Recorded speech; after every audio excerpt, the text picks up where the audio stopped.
Similarly, if you look at the CAG reports, Controller Auditor General of India reports, the allocations that the government of Bihar has shown so far, 2009 under SCP and TSP, have been the CAG has rejected the allocations and expenditure in SCP and TSP. Even the states like UP, Haryana, they're all, every state for that matter is much behind what is expected to be done under the SCP and TSP. Thanks to Manmohan Singh, in the year 2006, after becoming the Prime Minister, again he revised the guidelines and wrote letters to all the Chief Ministers and Chief Secretaries of the states to improve the allocations under the SCP and TSP. But the unfortunate thing happened throughout with reference to the SCP and TSP is there is no way or no action has been initiated on any state government or a departmental head for not making allocation under the SCP and TSP. At this context, I like to quote another eminent person, Professor Prabhat Patnaik, who was an eminent economist from Jawaharlal Nehru University and was also the State Planning Board Chairman of Karnataka government for I think in the last 5 years back. In a recent meeting he quoted, the allocations under SCP and TSP are only notional. The allocations are on paper, the expenditure is on paper, and the compliance is also on the paper. There's nothing has been done in practice in the reference to the SCP and TSP. Okay, again coming back to the 2006 guidelines. Nobody has paid any attention to it. Some civil society organizations, especially the Dalit civil society organizations like National Dalit Forum and a few others, have taken up this issue and we started raising our voice. What we did, we have collected the denial of SCP and TSP since its inception in 7980 till 2008, and we found about 4 lakh crores of SCP amount was not even allocated by the government of India alone, forget about the other states or state governments. So, as usual, within our own limits and purview, we have been highlighting the issue in various states through our networks and members. We have organized few hundreds of awareness campaigns and camps were organized by NDF members across the country. So the culmination of it, we have been organizing national level conferences also on SCP.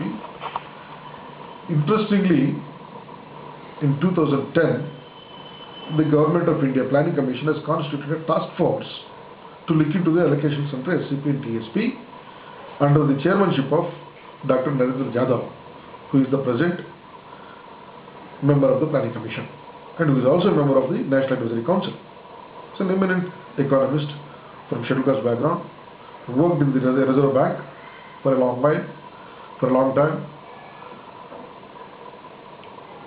The report, the first report, which was out on 25th November 2010, was a total going back on the promise of special component plan. Well, few suggestions were good, but most of the suggestions, recommendations that were made are against the principle of SCP and TSP. What he did was most important or flagship programs of the UPA government like NREGS, Indira Awas Yojana, Rajiv Awas Yojana kind of programs also can to the extent of scheduled caste beneficiaries under these schemes can be accounted under the SCP. That was the suggestion. If you account for these expenditures of these general welfare programs, nearly 15,000 crores is a loss for SCP and TSP. And he also promised that in year 2009-10 financial year, the government, the allocation was short of 16,000 crores as per his estimation. Though our estimation is different, we said 25,000 crores. And he promised in the report that the 16,000 crores would be put back under the SCP and TSP account, which he could not do it till now. As everybody knows, the Commonwealth Games that was conducted by the government of Delhi a few years back, about 2,000 crores of SCP allocations under the of the Delhi government have been diverted for the Commonwealth Games. And Mr. Chidambaram has promised, yes, it has been diverted from SCP and we will put it back in the subsequent financial year. It's almost over now. No money has come back. So how do we do? What we are asking, a very modest request, demand to the government is, okay, forget about whatever loss we have incurred, whatever the delay has happened so far. At least from now onwards, you make our allocations as per the policy and spend it for programs which would directly benefit scheduled castes and scheduled tribes as expected. If you don't have the schemes, you take the help of civil society organizations, or there are several intellectuals and activists who can design and help you in planning out. But I have not seen any state government or the central government has even thought of taking some assistance to appropriate the SCP and TSP funds the way they should be. They had hired consultants or experts to implement the AIDS programs. SACS, state supported AIDS control division departments. National AIDS control department also has hired experts. Why don't you also hire experts under the SCP, spend few lakhs of money and design programs if you don't have the know-how? What I don't understand in the whole 32 years of implementation of SCP and TSP is, if an illiterate rural woman commits or violates a law of the land, you say ignorance of law is not pardonable and she is punished. But these well-educated bureaucrats, supposed to be we have cleared one of the toughest examinations in the world, the IAS, are just not implementing SCP. When we talk to them, they say we could not understand. It's very difficult to account for SCP and TSP. So they're just doing an arithmetic exercise of showing the allocations under SCP of any program, and then access if the central government is giving some money towards this under the special central assistance, and close the budget. How long this will go?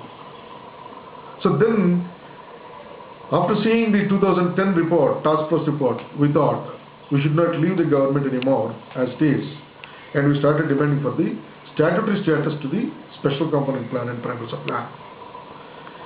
The 11th 5-year plan document also recommended that statutory status should be provided to ensure the implementation of SCP and TSP. So we have participated in the midterm evaluation of the 11th 5-year plan, both in the southern region and the northern region, and we have raised the question, what are the steps made by the government of India towards giving statutory status to the SCP and TSP? The answer was pretty smiled by the Planning Commission members. So now what we did is, we made efforts, organized several consultations across the country from people from various walks of life, and we have articulated a bill. It's called Special Economic Development. So from 2010 onwards, what we try to do is that we consulted all our state chapter leaders and grassroots level organizers and took their suggestion. The unanimous suggestion is that unless statutory status is provided to the SCP and TSP, nobody will be interested to implement it.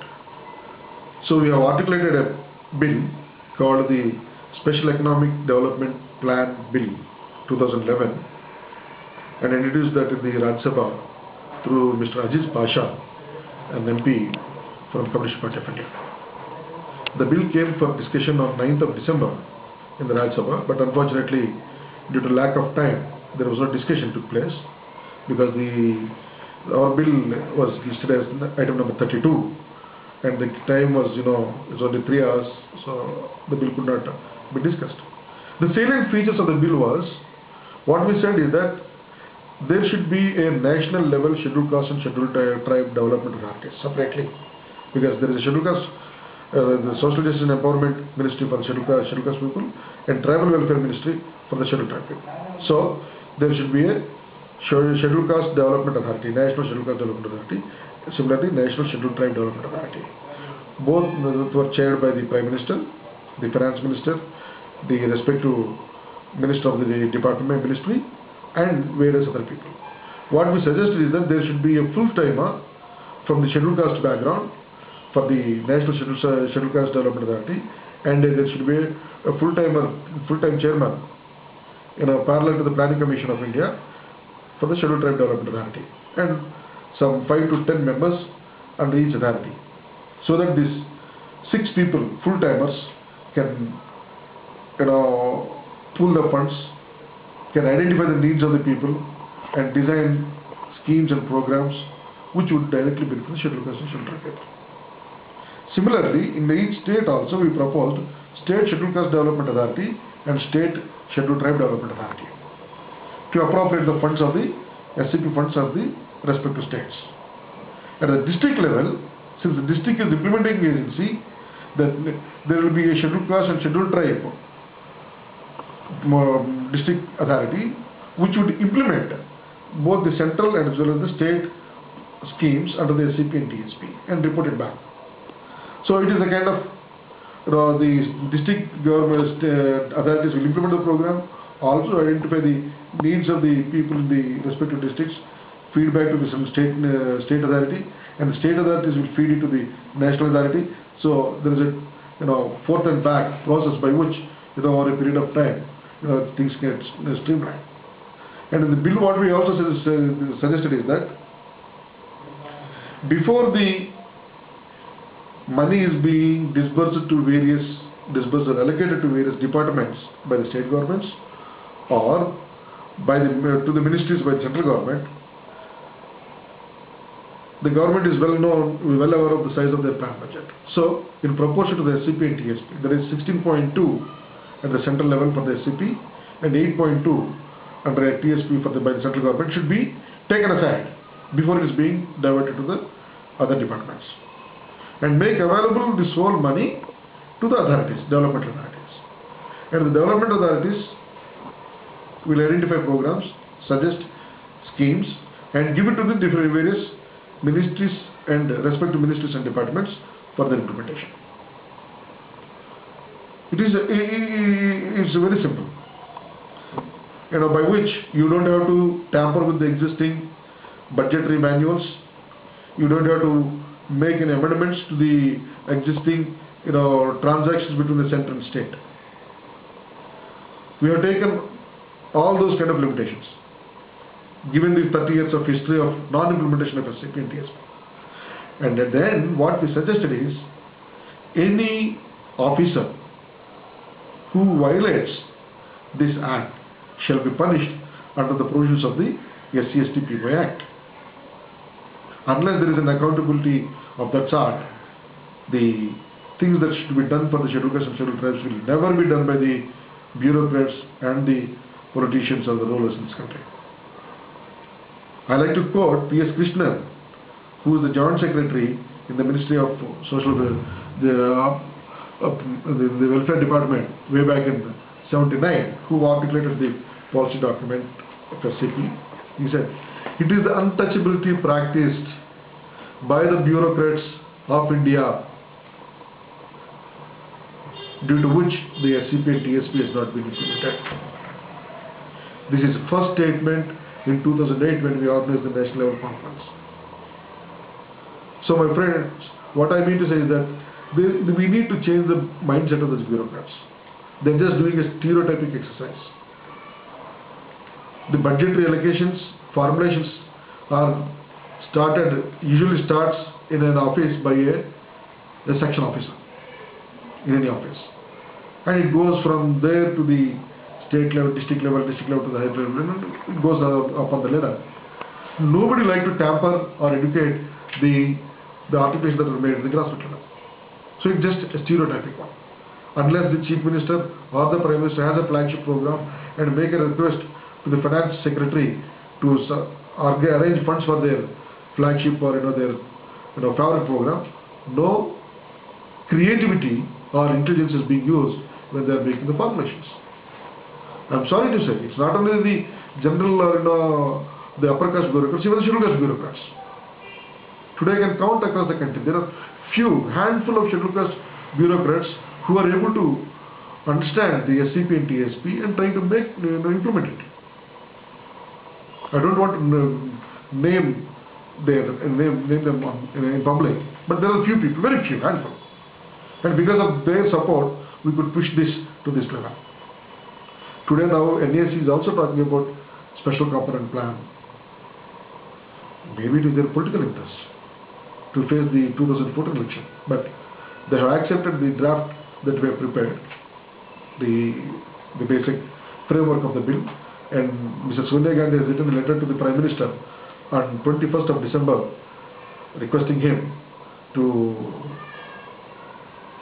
make an enactment, an appropriate enactment to implement the SCP and TSP, and the guidelines also has been provided to him. Let us see what will happen. We are hoping that in this budget session the government will make some announcement about the SCP and TSP.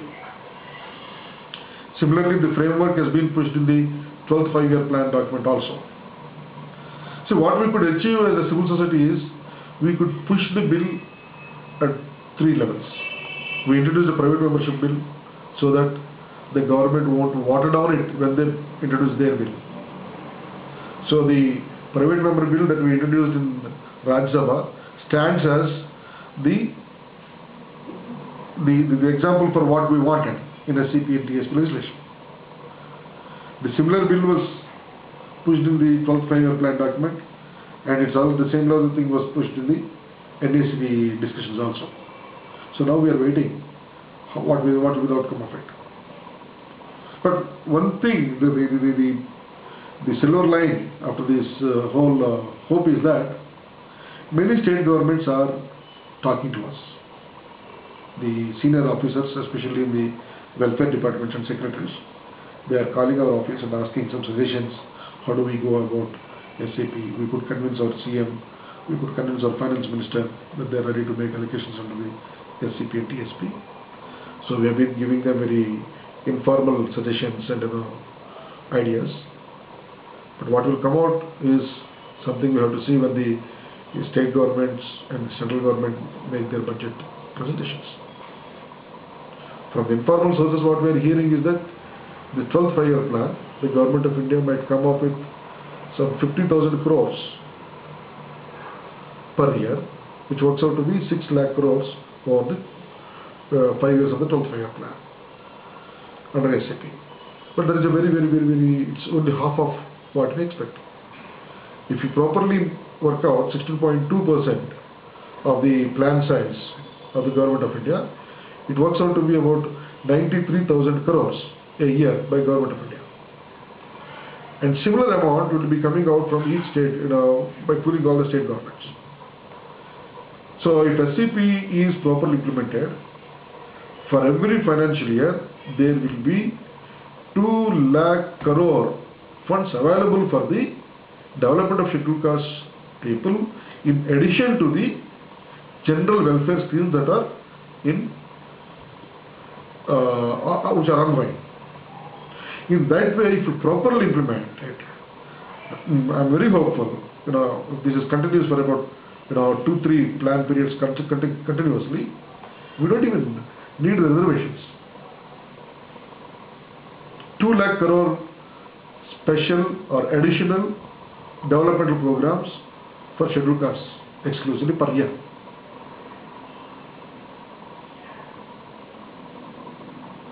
Okay, now let me take a U-turn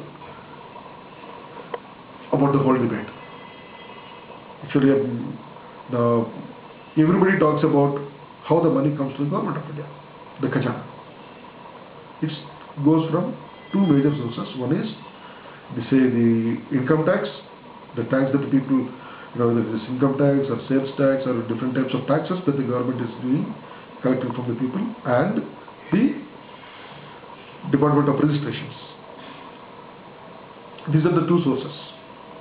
And whenever there is a budget being placed and the budget session starts, the middle class people, the people who are the salaried people, they are very worried, cross-fingered about the new taxes, direct taxes that they have to pay. Yes, I understand, they are agony. But nobody worries about the indirect taxes that the people are paying, everybody in the country is facing. The direct taxpayers have got several covers by which they can cut down about 35% of their earnings from the taxation by making insurance policies or by entering into, by investing in the housing schemes or various schemes are there. If you take all those things into consideration, an employee, a monthly salaried employee who is in the tax bracket can save up to 35% of his income from the taxation. If you take a BPL person, a person living under the below poverty line, who earns $50 as per the estimates of the Government of India. I'm not going into the debates of the various committees which are talking about the BPL. What is their what is their exact income, or what is the size of the BPL population? Very generously I'm taking. You just take 22.5 rupees a day earned by a BPL person. That's a household income of a BPL family. What will happen to this 22.5 rupees a day?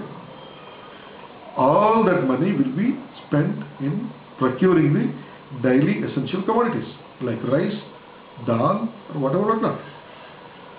And all these things are being purchased by this daily wage earner at the tail end of the market chain.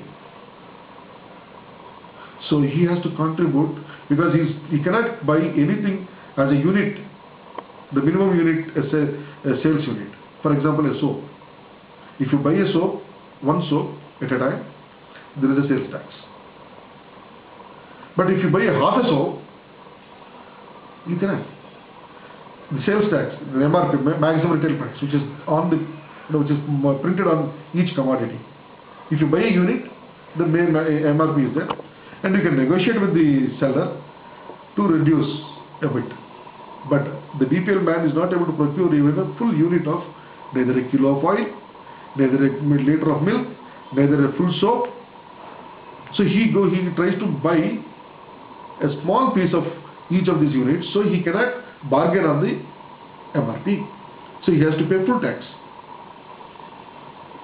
If you take a rough estimate of, if you consider 25% of this Indian population are living under BPL, and if their daily income is about 22.5 rupees, and the indirect tax that they are paying is about 12%, and if you compute this whole thing, their contribution, this 25% of people living under BPL, their contribution to the government of India is about 1,60,000 crores,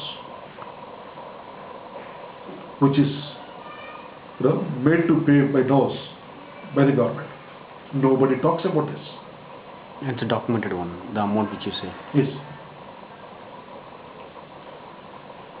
I'm giving a simple calculation. Anybody can do it. You take 25% of the Indian population, multiply with 12% of the direct taxes that they are paying, and what also to do. Why I said this is, when we talk about the tax regime, everybody talks about the direct tax regimes. Direct taxes, there are ways and means to cover our income from the direct taxes, which the middle class is doing. So 35%, which I'm sympathetic towards it. But what about the corporations and the big people, the tax evaders, which runs into thousands of crores? There is another side.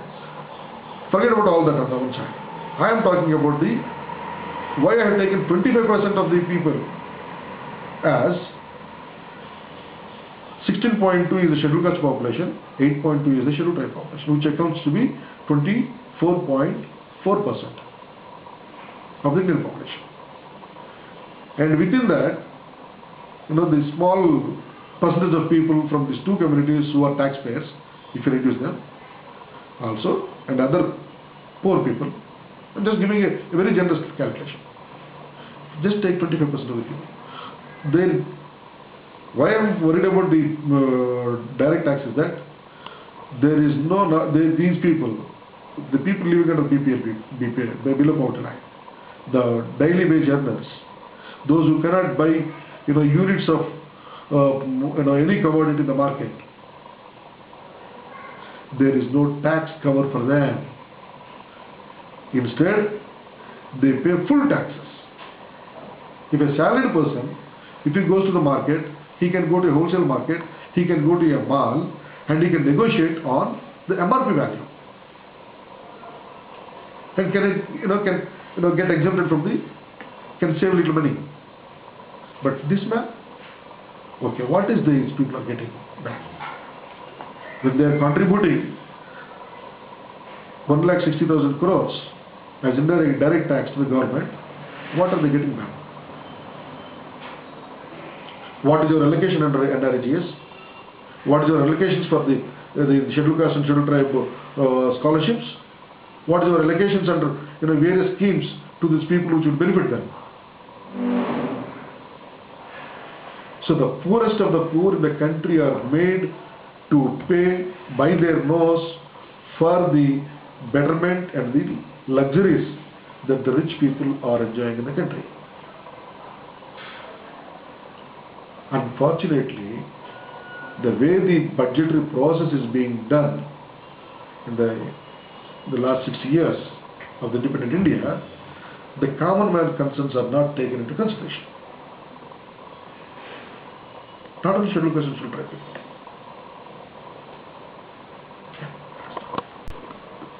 So actually this special component plan, one is, tell me to a lay person, how do you explain the special component plan? For an example, how will this... Types of welfare schemes. One is a general welfare schemes under the Ministry of Social Justice and Empowerment at the central level, or the various state government welfare departments. They are responsible for this various types of scholarships and the hostels and other things. When it comes to the special component plan, what is envisaged is that there are several departments in the government. For example, roads and buildings, or PWD, or education, or defense, or communications, and science and technology, and all this. So in each, when people are developing, means it's not just mere education, primary education, or secondary education, or higher education that takes care of them fully. After the education also, they need to be enabled and mainstreamed into various sectors. So the special component plan, for example, if you talk about defense, so defense ministry, if you take a profile of the defense ministry, most of the scheduled caste people are at the soldiers level, at the entry level.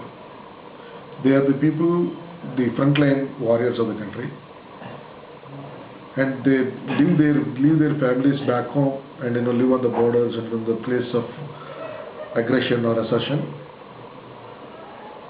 What will happen to their families or their children? At least the government can design some special schools under this CP of the defense ministry for the benefit of the children of the soldiers. You can say we have several military schools, defense schools are there.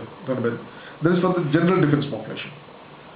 But you can always focus, the scheduled caste employees who are at the lowest rank with the economic criteria, how this can be helpful to them. Number two, the defense department needs procure several things. Now, for example, shoes that the defense department ministry procures on an annual basis, at least 2 pairs per person per year.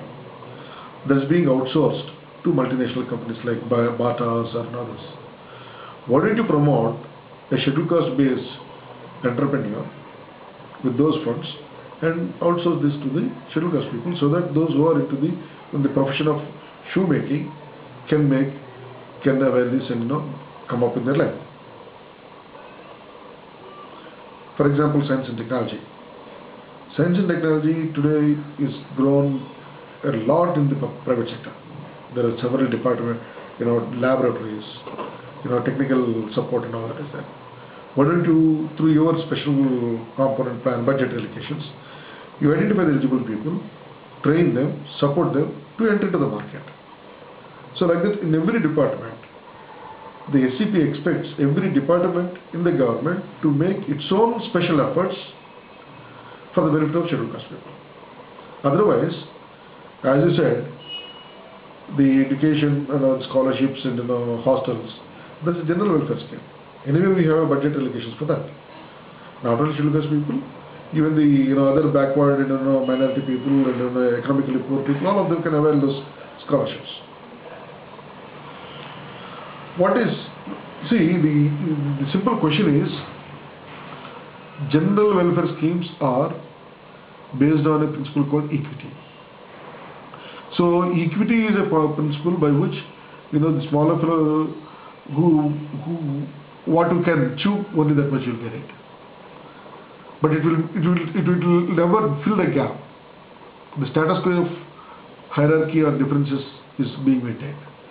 But to alter this, if you want a kind of development of all the communities in par with some standard, somewhere you have to make extra efforts for those who are trailing behind.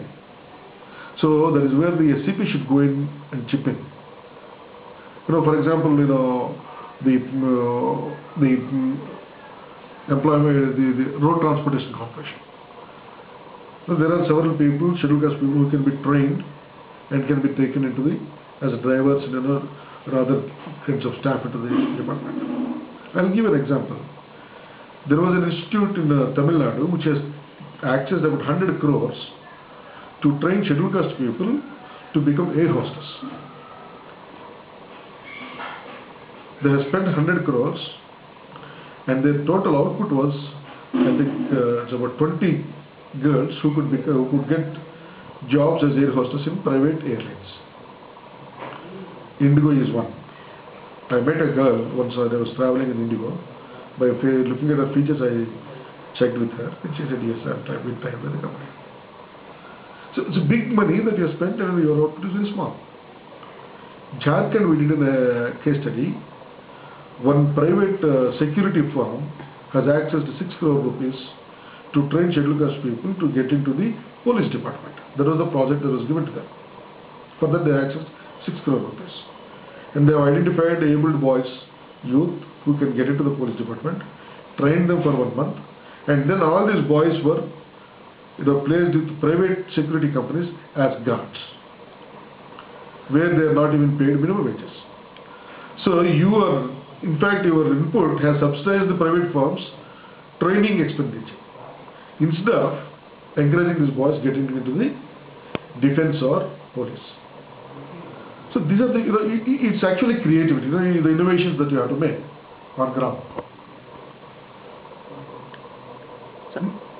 So the other thing is as you said, this special component plan. Could you tell me about somewhere before that, the special component plan, now it has become a sub-plan, something like that, I heard. Yeah. What is the terminology politics played? I get it. See, the special component, it was originally when it was formulated, it's called special component plan. And in 2006, it has been renamed as scheduled caste sub-plan. When Bungekar was the planning commission member, and when, as I told you, in 2006, the government of India has revised the existing guidelines for SCP and TSP implementation.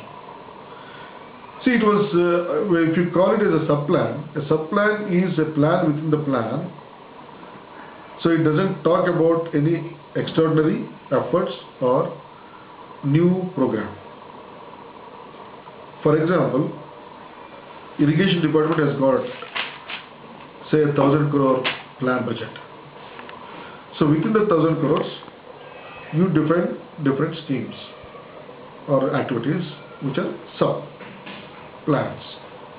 But when you talk about a special component plan, it is under the same irrigation department within the 1,000 crores, but you are taking out 160 crores to design special programs that would directly benefit the scheduled caste people. So it comes and attaches to the department as a special component of activity. So your planning, your methodology, your implementation differs from the sub-plan. So if you water down it to a sub-plan, it becomes a part of a project or an activity. But if you call it as a special component, as you the word component defines, it attaches, it's an extra component into the whole set of activities that the department or the ministry is doing. I'll give a small example. The Andhra Pradesh government is doing the Jala Yajna with thousands of crores of project and money.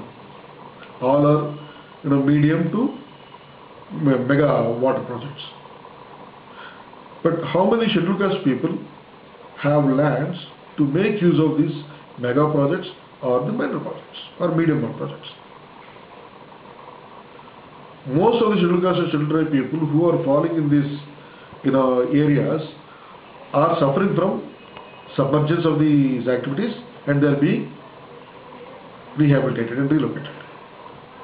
So what I would suggest is, if you are intelligent enough, you work out your project in such a way, take out the special component budget aside and implement water harvesting structures or distribution channels such a way that the lands belongs to scheduled caste people and scheduled tribe people get benefit of it. But the classical example or the counterpoint that they are coming with is that our budgets are non-divisible, divisibility and non-divisibility. What is not divisible if you use your intelligence? Everything is possible. But simply saying no, this is a common program, so scheduled caste people, scheduled tribe people, other people also can make use of it. So we are componenting the 16% into this activity. Is actually misleading that. For example, this Hyderabad bridge which you said, Begumpet, yes, and it was constructed with this special component plans money. Yes. Can the government be accountable? Can we sue them, or else can we take action? No. Well, see, we are not in a position to sue the government because it is only a policy guidelines. Okay. So actually in 2008, I think 2008-9, the national there was a case filed in the Delhi High Court for not implementing the SCP by the government of state government of Delhi. The court dismissed the application, saying that it's only a policy guidance, so you cannot make the government accountable to implement a policy unless it is a statute. Okay.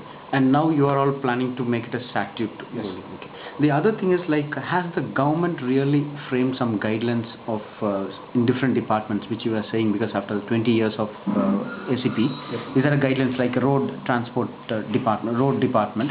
Does any guidelines at least on written is there? Yes, yes. Okay, it is on the website. It is not on the website. It is there in the planning commission circulations. Okay. See, for example, roads and buildings department. So what they said is that you ensure all the scheduled caste hamlets and scheduled tribe hamlets are connected to the mainstream or main highways through proper roads, through the special component plan budgets. To the education department, ensure a Pakka school building, to clusters of scheduled caste and scheduled tribe habitations through the special component plans budgets. And similarly in 1983, P.S. Krishnan, in addition to the guidelines that are being circulated by the government of India, he gave another set of guidelines by department wise. okay. By department wise. And he has submitted to the government of India. But nobody has paid attention to look at it. Okay. Where is it available? It is available, yes, a copy is available with me and a copy is available with Mr. Krishnan. But I don't know whether other departments have it or not. Okay, I can have a copy from you, Sure, actually. definitely. That is one. Second thing is, talk about this political movement political parties and social movements in relation to the special component plans, and also you can point out about this UP government in this connection. Well, see, as I said, no party is better in implementing the special component plan. So far, whatever the parties that they have ruled, the states or the center, they are no way different from each other. But in the last 5 years, there is a study conducted recently with the support by the support of UNDP, by an NGO based in Delhi. They studied the 5 states for the implementation of SAP: UP, Punjab, Haryana, Rajasthan, and Maharashtra. Within these 5 states, UP is the best performer. UP has made their budget allocations as per the SCP guidelines from all the departments, and they developed DDG. There is something called DDG, which is very, very essential in the fund flow when you look at the budgets. It's called detailed demand for grants. A detailed demand for grants is kind of an action plan for accomplishment of an activity, which tells by what time how much money is needed. So this DDG goes to the finance department from a respective department, and the finance department, based on their priority and income, they release the fund flow is worked out. Minus UP, no other state of these 4 states which are studied by the UNDP have made or developed DDGs for their SCP activities.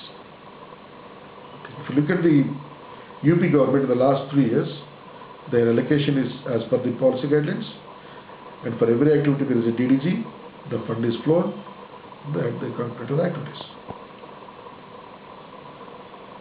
So you can understand why it could happen, how it could happen. It's Mayawati's regime. And, at last point, would you like to say something to the audience and viewers? Well, my appeal to the general community in India is, see, scheduled caste, whenever we talk about scheduled caste and scheduled tribe issues, they are being left only to the scheduled caste and scheduled tribe communities. It's a very unfortunate thing even after 60 years of independence. You need to understand the contribution that these 2 communities have done to the building of this nation. Will it be possible without scheduled castes and scheduled tribes in the country that India could become one of the superpowers in the country, in the world? What about, so a simple reason, a non-scheduled caste youth would say they are being subsidized for their education, health, and reservations, and all these things, come as negative attributions. But my dear friend, I'll ask you one question. Even today, more than 60% of scheduled castes and scheduled tribes are illiterates, illiterate families. If you take per capita expenditure, which we are now very much after calculating the budget allocations, what happened to the per capita allocations of education, health, and other aspects on these 60% of illiterate families in making use of their budget? So all that money has been saved. They are not used their share. Like in any other, see, to utilize the government fund allocations, you need to have a capacity. The minimum thing is education, and they are still illiterates. So their health, their education, even if you take these 2 head of accounts, their expenditure, they are not utilized, made use of their expenditure. It has come back to your general pool. It is that contribution is that. Forget about that. What is their social contribution to the healthy living of this country? If a chamar would not have removed the dead carcasses from your village, could you live a healthy life? If a pariah want to clean your toilets, dry toilets manually, you would have, how can you live a healthy life? Why did you see them as their contribution to this national building? What is their science and technology? If the Puliyas have not cultivated agriculture, paddy, in the backwaters of Kerala, if Malas of Andhra Pradesh, or you take scheduled caste groups, they are the people who have toiled with the most indecent or unclean activities which have built the wealth of the country. They are the people who toiled with the natural resources and made them livable, made them habitable to the society. That is their contribution. And today what are we giving?